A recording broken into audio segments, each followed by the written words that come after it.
my dear students, welcome back to second session of structure of atom. Okay, so in the last class already we have completed the introduction session. Okay, so today let's see some of the theories associated with the structure of atom or related to the electromagnetic radiations. Okay, so before that you must understand one thing. So light, scientists as per their discoveries, they have found light will exhibit normally two type character, a particle character and a wave character. Okay, so please understand, light will show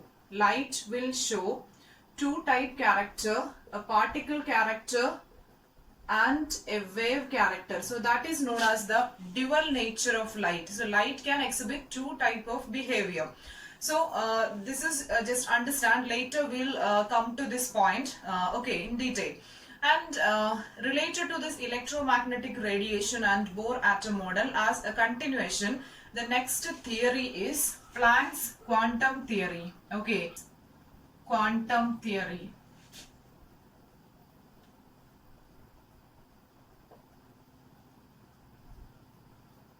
Actually, this theory explains the particle character of light. Okay, so what is Planck's quantum theory? That was proposed by the scientist Planck. Already we have discussed the constant, Planck's constant H, right?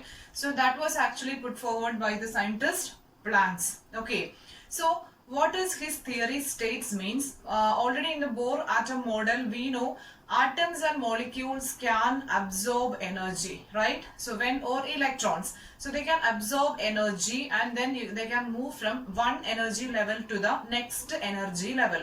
So Planck also suggested, he also agreed that statement, atoms and molecules can absorb and emit energy, and he added one more point, not continuously. Okay, so please note down, atoms or molecules. Okay, atoms or molecules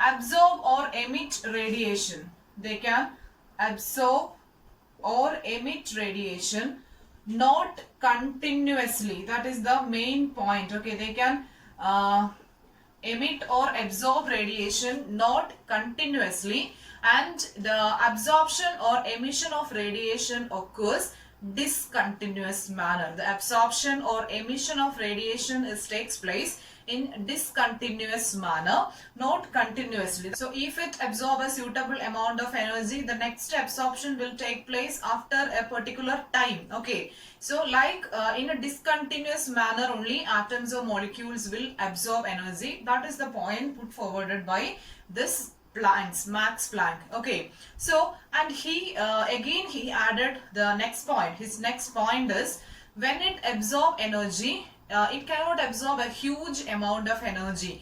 Atoms or molecules will absorb energy in small quantities. Okay, so not in a huge amount. Atoms or molecules cannot absorb a huge amount of energy. It can absorb a small quantity of energy at a time, and that minimum amount of energy or that small quantity of energy he called as quantum. Okay, so quantum, remember that term quantum, at the same time not continuously.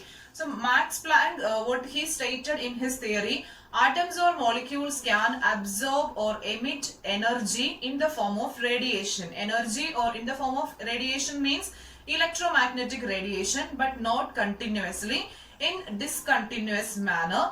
And the next thing, the small amount of energy absorbed by atoms or molecule, he called it as quantum. Okay, small packets of energy, this is actually known as small packet of energy absorbed by the atoms or molecules, that is called what?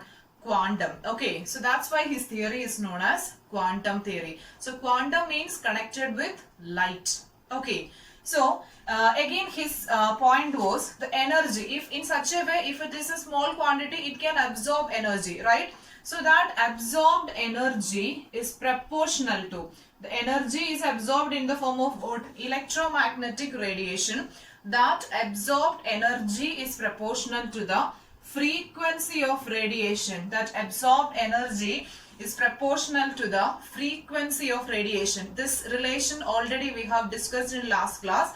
but actually it comes under this Planck's quantum theory. Okay, so here in order to remove this proportionality sign, it should be multiplied with a constant. So that is known as Planck's constant. So E is equal to h nu, the fundamental equation that we used in this chapter, in this structure of atom chapter. So remember how this expression comes. This E is equal to h nu is actually a part of Max Planck's or Planck's quantum theory. So h is the Planck's constant. Remember the numerical value also, 6.626 into 10 raised to minus 34 joule second. So remember the concepts discussed in Planck's quantum theory. So children, one more thing. So from this equation we can again modify, because last class we studied another relation that will connect between speed of light, then frequency and wavelength.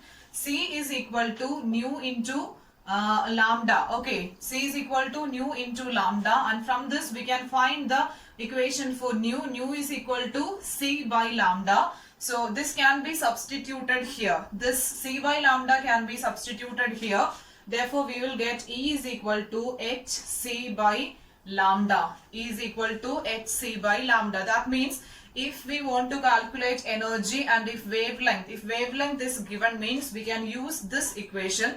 Anyhow, this is the basic equation, but in some cases we have to use this equation hc by lambda. And how this equation turns to hc by lambda, since the nu is equal to C by lambda. So please remember this expression also. The next concept was black body radiation. So this is another extended version of Planck's quantum theory. That is black body radiation. Black body radiation means it is nothing connected with the color or a black color object. Don't think like that.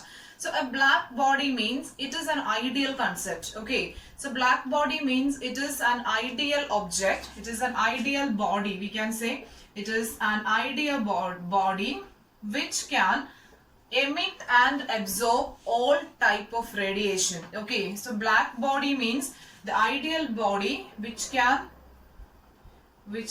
emit or absorb, all type of radiation. Okay, all type of radiations. Such body or such object is known as what? Black body. This is actually not possible. We know this is an ideal concept, because each object can absorb only a certain range of frequencies, only a certain range of wavelength, right? So black body means the object which can emit and absorb. Remember, emit at the same time it can absorb all type of radiation. That is called black body. So and the radiation emitted by a black body is called what? Black body radiation. The radiation which emitted by an ideal body, that is a black body, it's known as what? Black body radiation. So what is the general concept means? When we will heat a solid substance, maybe in physics you will study a little more deeper level, but now we need some of the things for our concept. Okay, so when we'll start heating a solid substance, the concept was it will start emit radiation. Okay, because it gains a suitable amount of energy. As a result, it will start emit radiation. So understand, whenever a solid substance on heating, it will start emit radiation. Okay, so actually radiation means what? Energy. So it will start emit radiation. That was the concept. So these are the points. This is actually the extended version of Planck's theory. So here, when you will refer the textbook, you can see one example. If an iron rod, okay, if an iron rod on heating, first it will turns to a dull red. First it will turns to a dull red, and again if it is on continuous heating, it will turns to pure red color. The strength of this red color, the intensity of color is what? Intensity of color is increases. Remember, so this example will connect a solid when heating, it will start emit radiation. Okay, so remember, because all object, what we'll consider actually, all objects, there exist atoms, molecules, electrons, etc. So when it gains a suitable amount of energy, it will start emit radiation. Okay. So the temperature dependence of the emitted radiation. Okay, temperature dependence of emitted radiation can be plotted like this. We have to plot the intensity versus wavelength. Okay, intensity versus wavelength should be plotted like this. So wavelength is on the x-axis and intensity should be plotted. Intensity of what? Intensity of emitted radiation. Okay. So here what happened means the intensity, as the wavelength increases, we can see the intensity is decreases. As the wavelength increases, first it reaches to a maximum peak value, and then what happened after that point, even though if we increase the wavelength, then what happened, the intensity will be decreases. Okay, so here how it depends on the temperature. Okay, the same substance. This is the graphical representation of the same substance. So this is the graph obtained, the intensity versus, this is intensity versus wavelength plot at T1 temperature, and this is the graph at a temperature called T2, and here T2 is greater than T1. Okay, so children, I told you this graph is for understanding temperature dependence of intensity of radiation, intensity of emitted radiation. So here, as the temperature increases, because T2 is the greater temperature, so as temperature increases, the intensity of radiation also increases. This is the graphical representation of same substance at different temperature T1 and T2. At T1, T1 is the less temperature, so the intensity will be less. But as the temperature increases, what happened? The intensity of radiation also increases. So please understand, whenever we'll start heating a solid substance, it will emit radiation. That frequency, okay, that intensity of radiation will increases with wavelength, and after a particular point, then what happen? It will decreases, and it is depend on the temperature. That value will depend on the temperature. As the temperature increases, the intensity of radiation also increases. Okay, so when a question asked for black body radiation means you have to write up to this diagram. Now let's move to the third concept, that is photoelectric effect.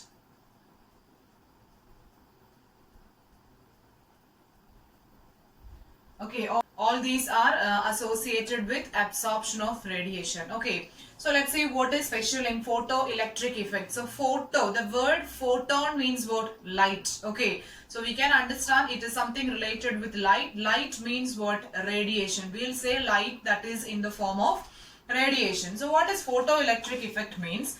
The metals like potassium, then cesium, rubidium, etc. The metals like potassium, cesium, rubidium, etc. So for this metal, in this metal, to the metal surface, if we will hit it with a suitable frequency of light, okay, in the metal surface, if it is hit with, or if a suitable frequency of light is striked over the metal surface, then what happen means it is observed that the electrons are get ejected from the surface. So please note down. So this experiment was first done by the scientist Hertz, and he found that when a suitable beam of light is passed over the metal surface, the metals like potassium, rubidium, cesium, then what he observed means ejection of electrons. Okay, and he called that phenomenon as photoelectric effect. Okay, photo means since light comes, therefore photo, then electric effect means electrons were ejected. Okay, so photoelectric effect we can define as it is the ejection of electron from the metal surface when a suitable frequency of light is struck on its surface. Understand? This photoelectric effect, suppose this is a metal surface. Okay, this is a metal surface,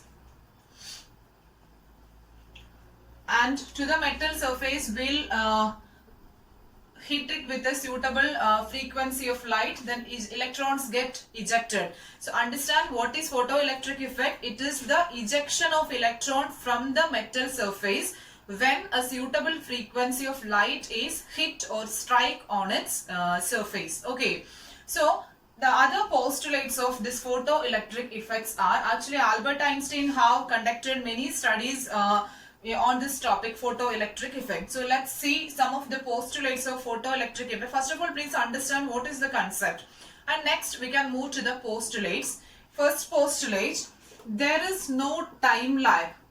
Okay, there is no time lag between striking of light. There is no time lag between striking of light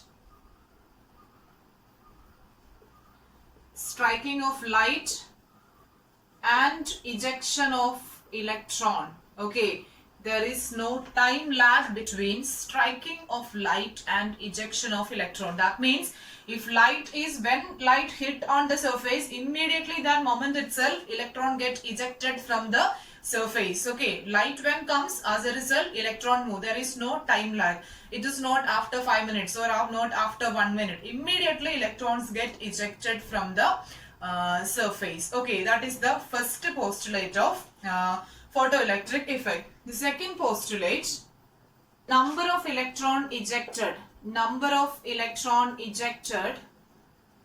is proportional to the intensity of light. Okay, the second postulate, the number of electron ejected is proportional to the intensity of light. How much intense light is struck on the surface, accordingly the number of electrons get ejected from the surface. And the next thing, third point, that is the important thing, the minimum frequency required for the ejection of electrons. Suppose if we are striking any light to the surface, means ejection does not occur. Actually, for the ejection of electron, it requires a minimum amount of energy, and that minimum amount of energy is known as threshold frequency. Okay, that is called threshold frequency. So please remember this term, threshold frequency, represented by nu zero. So the third point is the minimum amount of energy required to eject electron from the metal surface is known as threshold frequency. Simply, if we are taking any radiation and hit it on the surface, means the ejection does not take place. So for that, a minimum frequency should be required. Okay, so if extra frequency also, if we are hitting on the surface, means the electron will take that needed frequency only. So the minimum frequency required for the ejection of electron from the metal surface is known as threshold frequency nu zero, which is also known as work function. Okay, this is also known as what? Work function. In some cases it is represented as W0. Okay, work function W0. So please note down that point also. And the fourth point, suppose if the light is have 100 joule energy. If the light is have 100 joule energy, and imagine a 50 joule energy is required for the ejection of electron. Okay, if 100 joule energy, light with 100 joule energy may be hitting on the surface, just assume a 50 may be needed for the ejection of electron. Then remaining amount of energy is what? 50 joule energy is remaining, right? So that remaining amount of energy is given to the ejected electron in the form of kinetic energy. So remember the fourth postulate. The fourth postulate of photoelectric effect, the remaining energy, okay, remaining energy is given to ejected electron. Is given to which electron? Ejected electron. Okay, electrons are already again present in the metal, not to that electron. This remaining energy is given to ejected electron in the form of kinetic energy. Kinetic energy, it is required for its movement, right? So for that, the energy is given to the ejected electron. So these are the major points of photoelectric effect. So remember, there is no time lag between striking of light and ejection of electron. Number of electron ejected is proportional to intensity of light. Then there is the minimum frequency required for this removal is known as threshold frequency, and the remaining amount of energy is given to the ejected electrons in the form of kinetic energy. So now let's find the mathematical relation of this photoelectric effect. We know the energy equation, E is equal to h nu, right?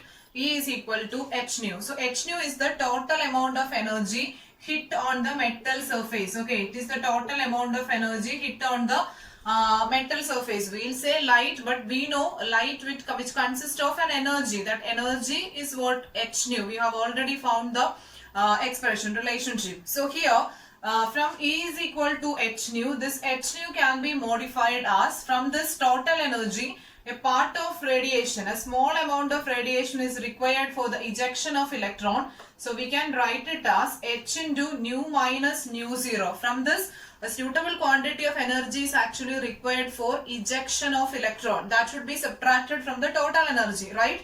So h into nu minus nu 0. Okay, so it should be multiplied. H should be multiplied into the bracket. Then we will get h nu minus h nu 0. Okay, h nu minus h nu 0. So h nu is the total energy, and from that the energy required for the ejection of electron is subtracted. Then after the subtraction, we'll get a suitable amount of energy. That is the remaining amount of energy. Okay, and what is the purpose of that energy? It is given to the ejected electron in the form of kinetic energy. So we'll get the equation like this: h nu minus h nu 0 is equal to kinetic energy. And from here, again we can write the equation for the total energy. H nu is equal to this minus h nu 0 can be given to this side. Then we will get h nu 0 plus kinetic energy. And little more precisely, the equation can be written as h nu is equal to h nu 0 plus half mv square, because kinetic energy, we know it is what? It is half mv square. So this is the final equation, the mathematical representation of photoelectric effect. Okay, so let's discuss more things related to this during the live session. Children, please complete your notes using this recorded video class. Then if any more points remaining, means that we can add during the live session. Okay, so thank you all.